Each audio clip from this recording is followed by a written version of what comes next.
नरेंद्र मोदी के विरोध के नाम पर विपक्ष की पॉलिटिक्स किस लेवल तक नीचे जाएगी, इस पर अगर आप किसी से शर्त लगाइएगा बॉस, तो शर्तिया हार जाइएगा, क्योंकि कोई बता ही नहीं सकता कि ये सब कहां जाकर रुकेगा।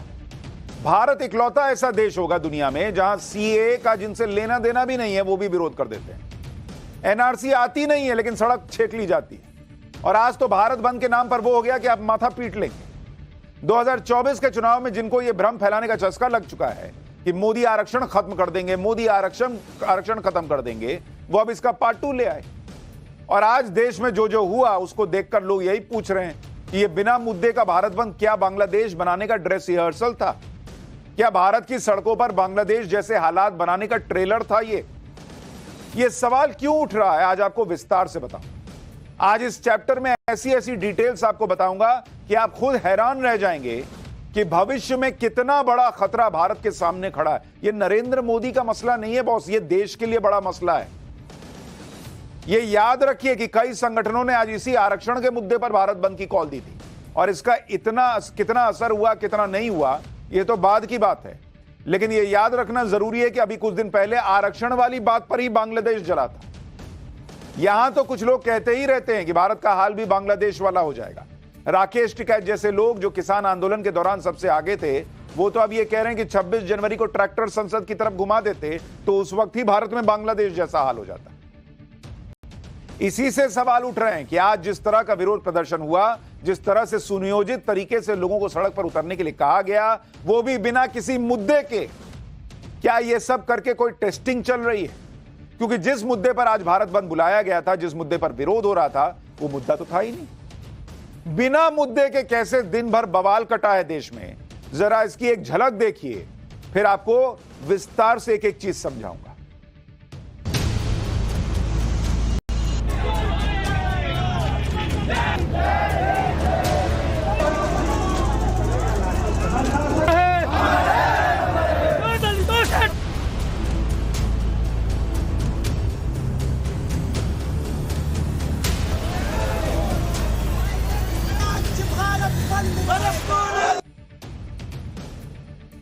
अभी इन सारी तस्वीरों की डिटेल भी दिखाऊंगा और बताऊंगा, लेकिन पहले यह जान लीजिए कि यह सारा बवाल सुप्रीम कोर्ट के उस फैसले से जुड़ा है जिसमें कोटा के अंदर कोटा के विकल्प की बात हुई। विपक्ष माहौल बना रहा है कि एससी, एसटी और ओबीसी का आरक्षण मोदी सरकार छीन लेगी और इसलिए पब्लिक सड़क पर आई।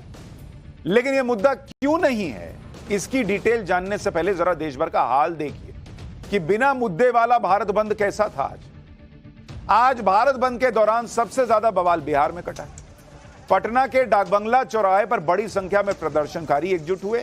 हालांकि पुलिस ने पहले से ही भीड़ को रोकने के लिए बैरिकेडिंग की हुई थी, लेकिन जब प्रदर्शन कर रहे लोगों ने बैरिकेडिंग तोड़कर आगे बढ़ने की कोशिश की तो पहले पुलिस ने उन्हें रोकने की कोशिश की, लेकिन काफी समझाने पर भी जब प्रदर्शनकारी नहीं मानेंगे, ना हम तो नहीं मानेंगे, तो पुलिस ने फिर दिया लाठीचार्ज किया और खदेड़ना शुरू कर दिया। सुनिए लाठीचार्ज के आरोपों पर पटना सदर के एसडीएम ने क्या कहा। नहीं, किसी प्रकार का शांतिपूर्ण प्रदर्शन नहीं था, तो हम जब तक शांतिपूर्ण था हम लोगों ने रोक दिया था, लेकिन उसके बाद बैरिकेडिंग तोड़ दिया और पुलिस के साथ नोकझोंक हुई, उसके बाद हम खदेड़ दिए। बिहार के गोपालगंज में बंद के दौरान प्रदर्शनकारियों ने जमकर आगजनी की। इस दौरान प्रदर्शनकारियों ने बच्चों से भरी स्कूल बस को भी निशाना बनाने की कोशिश की। आप सोचिए बॉस, बस के नीचे देखिए आग लगी हुई है, अंदर बच्चे बैठे हुए। कुछ लोगों ने बस को रोक दिया और उसमें आग लगाने की कोशिश करने लगे। हालांकि मौके पर तैनात पुलिस और प्रशासन के लोगों की मुस्तैदी की वजह से बड़ा हादसा टल गया और बस को प्रदर्शनकारियों के बीच से सुरक्षित निकाल लिया गया। लेकिन आप सोचिए बॉस, बच्चे बैठे हैं बस में और ये देखिए नीचे आग लगा रहा है, इसको दिख नहीं रहा है कि अंदर बच्चे बैठे हुए हैं। मतलब मोदी विरोध में बच्चा भी जला दोगे क्या? क्या लेवल रह गया इस देश में पॉलिटिक्स का, मुझे समझ में नहीं आता। और वो भी बिना मुद्दे के भारत बंद कर रहे हो और बच्चों की बस जलाने पर आ गए हो। कुछ तो ये और कहा जा रहा है कि भाई वहां टायर जल रहा था, उसके ऊपर से बस निकल रही थी। अरे तो भाई, तो बस को पहले ही रोक के बताना था ना कि वहां पे जो है वो आग लगी हुई है। राजस्थान के जोधपुर में भी बंद के दौरान प्रदर्शनकारियों ने जमकर बवाल किया। जोधपुर के बालेसर इलाके में बंद का समर्थन कर रहे लोगों ने जबरन दुकानों को बंद करवा दिया। आरोप है कि प्रदर्शनकारियों ने कपड़े बनाने वाले एक दुकानदार के साथ धक्का मुक्की की, जिसकी वजह से गर्म तेल गिरने से दुकानदार के हाथ पैर झुलस गए। जिससे गुस्साए लोग धरने पर बैठ गए और सड़क को जाम कर दिया। वहीं अजमेर में भी बंद के समर्थन में बाइक रैली निकाली गई, जो शहर के अलग अलग रास्तों से होते हुए अंबेडकर सर्कल पर जाकर खत्म हुई। जयपुर में भी बंद के समर्थक मार्च निकालने के लिए अल्बर्ट हॉल के सामने इकट्ठा हुए। प्रदर्शनकारियों ने अल्बर्ट हॉल से लेकर जयपुर चार दीवारी तक मार्च निकाला। इस दौरान लोगों ने सुप्रीम कोर्ट के फैसले के खिलाफ नारेबाजी की। जयपुर से हमारे सहयोगी की यह रिपोर्ट देखी। जयपुर के अल्बर्ट हॉल से ये लोग रैली के रूप में निकले और अलग अलग हिस्सों से आकर यहाँ पर इकट्ठा हुए। अब जयपुर के परकोटे की तरफ इन्होंने कूच किया है। तस्वीरें मैं आपको दिखा रहा हूँ। सुरक्षा के एहतियात प्रबंध यहाँ पर है। एसटीएफ फोर्स लगाई गई है, आरएएफ लगाई गई है, साथ ही साथ राजस्थान पुलिस है, आरएसी है और सुरक्षा के तमाम बंदोबस्त यहाँ पर नजर आते हैं। आप देख सकते हैं, तस्वीरें मैं आपको दिखा रहा हूँ। लगातार ये लोग आगे बढ़ते हुए इसी दौरान जो प्रदर्शन हो रहा है उसी दौरान बात करने की कोशिश करते हैं। क्या प्रदर्शन है, कहाँ आगे बढ़ रहे हैं? ये सुप्रीम कोर्ट का जो डिसीजन है उसके विरोध में है। जो इन्होंने कोटे में कोटा किया उसका विरोध है। जयपुर में प्रदर्शन में शामिल लोगों ने आरक्षण पर सुप्रीम कोर्ट के फैसले को वापस लेने की मांग की। हालांकि मार्च में कुछ ऐसे लोग भी शामिल नजर आए जिन्हें ना तो सुप्रीम कोर्ट के फैसले की कोई जानकारी थी, ना ही बंद का मकसद पता। आप भी मार्च में शामिल लोगों को सुनिए जरा। अभी तो मुद्दा क्या था उस पर आऊंगा, लेकिन जो गए हैं उनको भी नहीं पता कि वो वहां क्यों आए हुए हैं।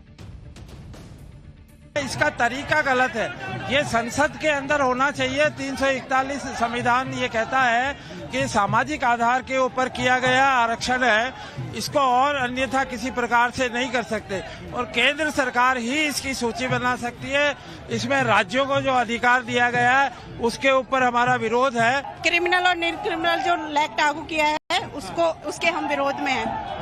जातिगत आधार पर जनगणना होनी चाहिए, उसके बाद ये चीज लागू होनी चाहिए। आरक्षण से छेड़छाड़ नहीं करनी है। क्या छेड़छाड़ हो रही है, समझाइए ना, किस बात का विरोध है? बताओ। जातिवाद का है। तो इसमें जातिवाद कहाँ है? ये तो अलग मैटर है। सुप्रीम कोर्ट आरक्षण में तो खत्म कर रहे हैं ना। कहाँ कर रहे हैं? आरक्षण खत्म कर रहे हैं सर। सुन लिया आपने, आरक्षण खत्म कर रहे हैं। अभी हो क्या रहा है आगे बताऊंगा। दूसरे राज्यों में भले ही भारत बंद का कुछ असर दिखा, लेकिन यूपी के ज्यादातर इलाकों में बंद बेअसर रहा। हालांकि लखनऊ में कुछ लोग प्रदर्शन के लिए हजरतगंज चौराहे के पास इकट्ठा हुए। उन्होंने प्रदर्शन में शामिल लोगों ने आरक्षण पर आए फैसले को केंद्र सरकार और सुप्रीम कोर्ट की मिलीभगत बताया और आरक्षण के समर्थन में ऐसी दलीलें दी कि सुनेंगे तो आप भी दंग रह जाएंगे। कि ये जो सुप्रीम कोर्ट ने जजमेंट दिया है, ये कुछ लोगों की एक सोची समझी राज्य इस समय चूंकि सरकार और सुप्रीम कोर्ट एक ही लग रहे हैं, ऐसा आभास हो गया है। कई ऐसे निर्णय आ गए हैं। क्योंकि ये निर्णय अगर इस तरह का कोई आदेश होना चाहिए, भाई आरक्षण हमारा भीख नहीं है, एक समझौता है गांधी जी के साथ, तो आरक्षण भीख तो हमारा है नहीं। तो जब तक आरक्षण जब हम समझौता रहेगा, हमारा देश अलग कर दे, हमारी सेना अलग कर दे, हमारा राज्य अलग कर दे, हम आरक्षण नहीं मांगेंगे। हमें माननीय सुप्रीम कोर्ट से विनम्रता पूर्वक अनुरोध करना चाहता हूं कि इस निर्णय को पुनः आप संज्ञान में लेते हुए वापस ले। क्यों? कोई भी सुप्रीम कोर्ट का जज भारत के संविधान से ऊपर नहीं हो सकता। वहीं यूपी के बदायूं में बीएसपी कार्यकर्ताओं पर बंद के दौरान दुकानों में तोड़फोड़ करने का आरोप लगा। पुलिस के मुताबिक जुलूस निकाल रहे लोगों को जब एक मिठाई की दुकान खुली दिखी तो उन्होंने दुकान में तोड़फोड़ शुरू कर दी। दुकानदार के साथ मारपीट भी की गई और दुकान में रखा सामान उठाकर फेंक दिया गया। हालांकि पुलिस के पहुंचते ही हंगामा खड़ा कर रहे लोग भाग खड़े। कुछ ऐसी तस्वीरें आगरा से भी आईं।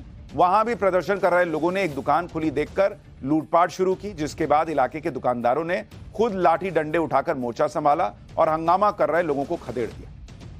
उधर मध्य प्रदेश के छतरपुर में भीम आर्मी से जुड़े लोगों ने भारत बंद के समर्थन में रैली निकाली।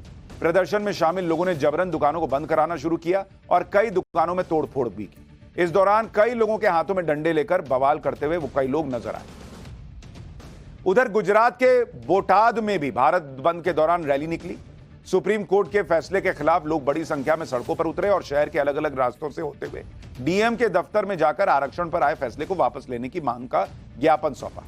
गुजरात के सुरेंद्र नगर में प्रदर्शनकारियों ने मालगाड़ी को रोक दिया, जिसकी जानकारी मिलने पर पुलिस मौके पर पहुंची और पुलिस ने काफी मशक्कत के बाद प्रदर्शनकारियों को रास्ते से हटाया। यानी पूरा बवाल काट दिया देश में। लेकिन जब आप सुनेंगे कि भाई किस मुद्दे को लेकर इतना बवाल किया गया, तो आप माथा पकड़ लेंगे, क्योंकि मुद्दा तो कुछ था ही नहीं। बिना बात का मुद्दा बनाकर प्रदर्शन हो रहा है, भारत बंद हो रहा है। मुद्दा बनाया गया सुप्रीम कोर्ट के उस फैसले का जिसमें सिर्फ सुझाव दिए गए थे। सुप्रीम कोर्ट ने कोई आदेश नहीं दिया, सुझाव दिया, कोई बाध्यता नहीं थी। पहली बात तो सुप्रीम कोर्ट ने कहा था फैसले में कि राज्य चाहें, ये नहीं कि राज्य को करना है, राज्य चाहें तो कोटे के अंदर कोटे की व्यवस्था कर सकते हैं। यानी ये राज्यों को सुझाव दिया गया कि वो चाहें तो ऐसा कर सकते हैं, कोई बाध्यता नहीं। इसका कुछ लोग समर्थन कर रहे हैं कि जो लोग दलितों आदिवासियों में पिछड़े रह गए उन्हें अगर अलग से सपोर्ट किया जाए तो इसमें बुराई क्या है। लेकिन कुछ लोगों ने इसे ऐसा ट्विस्ट दे दिया जैसे आरक्षण पर ही संकट आ गया है। दूसरी बात सुप्रीम कोर्ट ने क्रीमी लेयर को लेकर कही थी कि जो लोग आरक्षण का लाभ लेकर संपन्न हो चुके हैं या कई पीढ़ियों के बाद आज की पीढ़ी ज्यादा सशक्त है, बड़ी बड़ी नौकरी कर रही है, बड़े बड़े पदों पर हैं, उन्हें दूसरों को भी हक देने की जरूरत है। इसलिए सुप्रीम कोर्ट ने क्रीमी लेयर की बात कही। लेकिन यह भी एक सुझाव था जिस पर सरकार ने भी क्लियर कर दिया था कि क्रीमी लेयर का कोई प्रावधान अनुसूचित जाति और जनजाति के आरक्षण में लागू ही नहीं होगा। अच्छा, यह भी ध्यान रखिए कि प्रधानमंत्री नरेंद्र मोदी पहले ही दलित सांसदों से मिले, उनकी चिंताओं को सुना, उसके बाद कैबिनेट मीटिंग हुई और यह क्लियर कर दिया गया था कि क्रीमी लेयर का फैसला लागू ही नहीं होगा। और यह सब भारत बंद से बहुत पहले हो चुका है। 9 अगस्त को इस मुद्दे पर बीजेपी के 60 से 70 सांसद पीएम मोदी से मिले थे, उन्हें ज्ञापन सौंपा था। पीएम मोदी ने सांसदों से कहा था कि SC ST में क्रीमी लेयर यानी सब क्लासिफिकेशन का प्रोविजन लागू नहीं होगा। कैबिनेट की बैठक में भी यह फैसला हो चुका है कि सुप्रीम कोर्ट के सुझाव को लागू नहीं किया जाएगा। कैबिनेट में इस मुद्दे पर काफी चर्चा के बाद मोदी सरकार ने ऐलान किया था कि संविधान के अनुसार SC ST आरक्षण में क्रीमी लेयर का कोई प्रावधान नहीं है और संविधान के अनुसार ही SC ST आरक्षण की व्यवस्था होगी। यानी जैसी व्यवस्था चली आ रही है, सब कुछ पहले जैसा चलता रहेगा, यह क्लियर किया जा चुका है। फिर भी भारत बंद किस बात का बॉस? एक बार सुनिए कैबिनेट के फैसले पर केंद्रीय मंत्री अश्विनी वैष्णव ने क्या कहा था। बाबा साहेब अंबेडकर जी के संविधान के अनुसार SC और ST के रिजर्वेशन में क्रीमी लेयर का कोई प्रावधान नहीं है। कैबिनेट का सुविचारित मत है, वेल थॉट थ्रू डिसीजन है कि बाबा साहेब अंबेडकर के संविधान के अनुसार ही SC और ST का रिजर्वेशन की व्यवस्था होनी चाहिए। यानी क्रीमी लेयर तो लागू नहीं होगा, यह पहले से क्लियर हो चुका था। लेकिन जहां तक कोटे के अंदर कोटा की व्यवस्था लाने की बात हुई थी, उसमें कुछ लोग समर्थन कर रहे हैं और कुछ लोग विरोध कर रहे हैं। जैसे आप देखिए कि बिहार में NDA में शामिल 2 पार्टियां, जीतन राम मांझी की पार्टी और चिराग पासवान की पार्टी, दोनों का अलग अलग स्टैंड है। दोनों दलित राजनीति करते हैं। दलित राजनीति करने वाले चिराग पासवान कोटा के अंदर कोटा का विरोध कर रहे हैं, तो महादलित की राजनीति करने वाले जीतन राम मांझी इसका समर्थन कर रहे हैं। एक बार सुनिए जीतन राम मांझी को। भारत बंद का जो आह्वान जो लोग किए हैं वे सब स्वार्थी तत्व हैं। स्वार्थी तत्व इसलिए मैं कहता हूँ कि वो मेरे भाई हैं, बड़े भाई हैं। छोटे भाई की प्रगति नहीं हो ऐसा चाह करके वो चाहते हैं कि 100 में 100 का लाभ हम ले लें। भारत बंद है और मैं इस समाज से आने वाले लोगों की भावना के साथ अपने आप को भी हम लोग जोड़कर देखते हैं। मेरी पार्टी का भी समर्थन इसको लेकर है। अब भले ही कोटे के अंदर कोटा वाली व्यवस्था को लेकर बहस हो रही है, लेकिन यह भी तो एक सुझाव ही था जिसमें राज्यों को अधिकार दिया गया कि वो चाहें तो ऐसा वर्गीकरण कर सकते हैं। लेकिन बॉस, जब मोदी सरकार ऑलरेडी क्लियर कर चुकी कि पुरानी ही व्यवस्था चलती रहेगी, तो कौन बात का भारत बंद हो रहा है भाई? बीजेपी के राज्य भी पुरानी व्यवस्था ही पर चलेंगे। जब नरेंद्र मोदी कह रहे हैं, केंद्र सरकार कह रही है कि नहीं बदलेंगे कुछ, तो बीजेपी शासित राज्य कैसे बदल देंगे? इंडी गठबंधन तो विरोधी कर रहा है, तो उसके राज्य में लागू ही नहीं होगा। तो जब हर कोई विरोधी कर रहा है, कोई सुप्रीम कोर्ट के सुझाव को मानने को तैयार नहीं है, कोई राज्य समर्थन कर ही नहीं रहा है, तो भारत बंद किस बात का किए हो? यही तो पब्लिक पूछ रही है। ये तो वही ममता बनर्जी वाला हाल हो गया कि ममता बनर्जी मुख्यमंत्री, ममता बनर्जी गृह मंत्री, ममता बनर्जी स्वास्थ्य मंत्री, लेकिन बंगाल के सड़क पर न्याय मांगने उतरी किससे? वैसे ही कोई फैसला लागू ही नहीं हो रहा है, क्लियर किया जा चुका लागू नहीं हो रहा है, लेकिन उसके लिए भारत बंद हो रहा है। किस बात का भारत बंद का क्या मतलब? यही बात केंद्रीय कानून मंत्री अर्जुन मेघवाल भी पूछ रहे हैं। एक बार सुनिए, फिर आपको कुछ डेटा दिखाता हूं और इनकी पॉलिटिक्स समझाता हूं। SC/ST के सांसदों को, जो बीजेपी के सांसद थे, जब उनको लगा कि ये विपक्ष भ्रम फैला रहा है, विपक्ष के MP भी कुछ ऐसा कह रहे हैं कि इस फैसले से क्रिमिनल SC/ST में भी आ गया, तो उसके लिए ज्ञापन दिया प्रधानमंत्री जी को 9 अगस्त को। प्रधानमंत्री जी ने कैबिनेट में फैसला करके कहा कि क्रिमिनल SC/ST में लागू नहीं है और इस फैसले का पार्ट भी नहीं है, तो वो क्लियर हुआ पार्ट। जब सब कुछ क्लियर है तो फिर बवाल किया क्यों जा रहा है और विपक्ष वाले इसको हवा क्यों दे रहे हैं? जैसे अखिलेश यादव ने कहा कि सत्तानशी सरकारें ही जब धोखाधड़ी, घपलों, घोटालों से संविधान और संविधान द्वारा दिए गए अधिकारों के साथ खिलवाड़ करेंगी तो जनता को सड़कों पर उतरना ही होगा। जन आंदोलन बेलगाम सरकार पर लगाम लगाते हैं। अखिलेश यादव को नहीं पता है कि सरकार कह चुकी है कि नहीं, हम ये नहीं लागू करेंगे, जो जैसा सिस्टम चल रहा है आरक्षण का चलता रहेगा। तो फिर ये क्या है? कांग्रेस नेता दिग्विजय सिंह ने कहा कि वो SC/ST में वर्ग विभाजन के माननीय सुप्रीम कोर्ट के निर्णय के विरोध में भारत बंद का समर्थन करते हैं।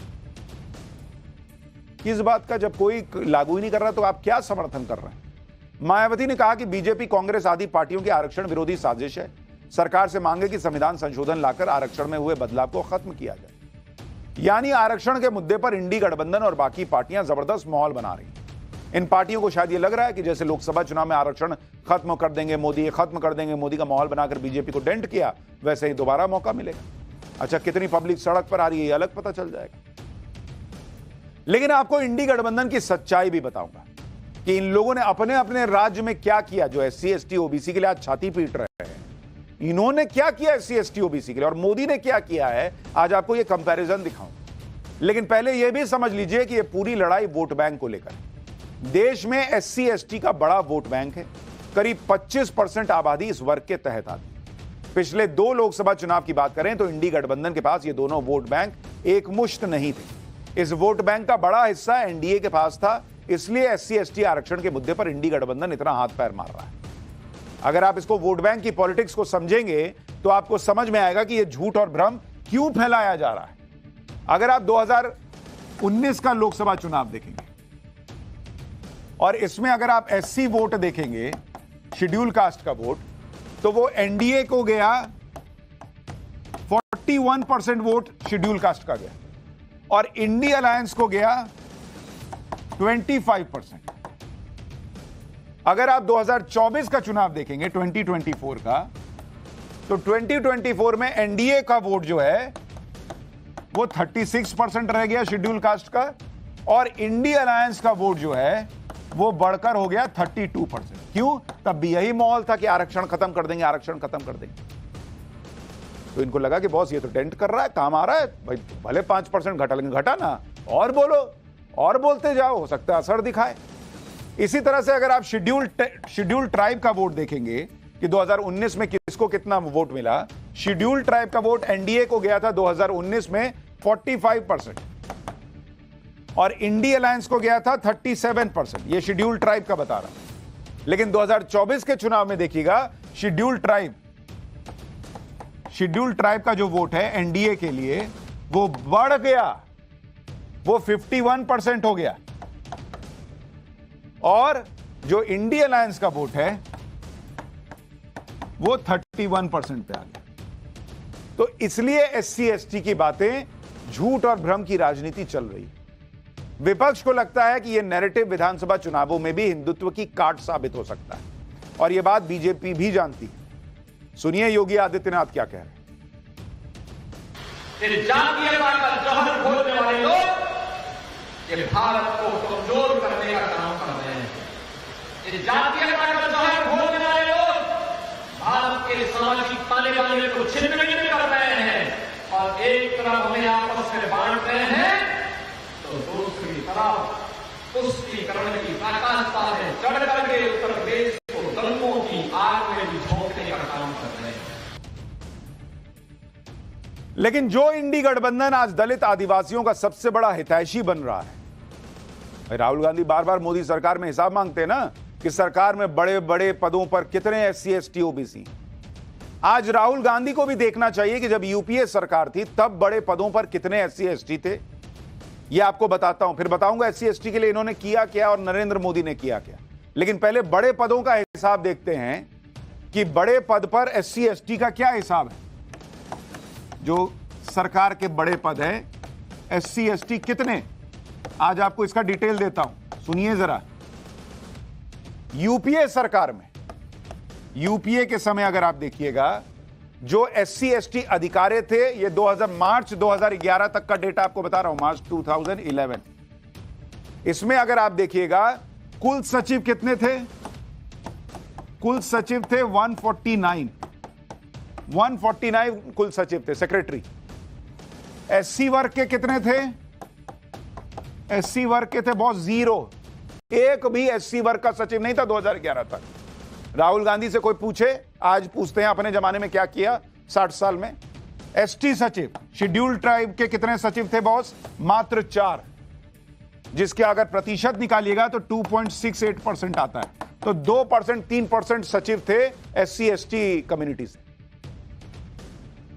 कुल अगर आप एडिशनल सेक्रेटरी देखिएगा, कुल एडिशनल सेक्रेटरी ये कितने थे भाई, ये थे 108, और इसमें शेड्यूल कास्ट के कितने थे, मात्र 2, 108 में मात्र 2% भी नहीं होता है। और शेड्यूल ट्राइब के कितने एडिशनल सेक्रेटरी थे, मात्र 2। बताएं राहुल गांधी, 2011 का डेटा बता रहा हूं, तब तक तो नरेंद्र मोदी आए भी नहीं थे। तो आज जो शेड्यूल कास्ट शेड्यूल ट्राइब के लिए छाती पीट रहे हैं, उनका तो ये ट्रैक रिकॉर्ड है। ज्वाइंट सेक्रेटरी देख लीजिए, कुल ज्वाइंट सेक्रेटरी कितने थे 2011 तक, 477, 477। इसमें शेड्यूल कास्ट के कितने थे, मात्र 31, और शेड्यूल ट्राइब के कितने थे, मात्र 15। ये तो हालत थी 2011 तक। कुल डायरेक्टर होते थे 590, शेड्यूल कास्ट के 17, शेड्यूल ट्राइब के 7। यह है राहुल गांधी और उनकी कांग्रेस का track record schedule caste schedule tribe के लिए प्रेम का, जो कि 70-75 साल की आजादी के बाद भी जो है 60 साल राज करने के बाद ये लेकर आए थे।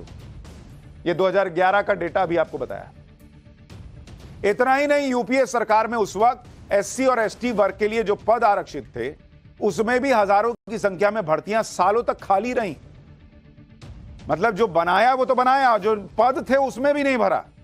नवंबर 2011 में मनमोहन सरकार के मंत्री नारायण स्वामी ने खुद संसद में बताया था कि सरकार के 73 विभागों में शेड्यूल कास्ट के लिए आरक्षित कुल 25,037 पद खाली थे।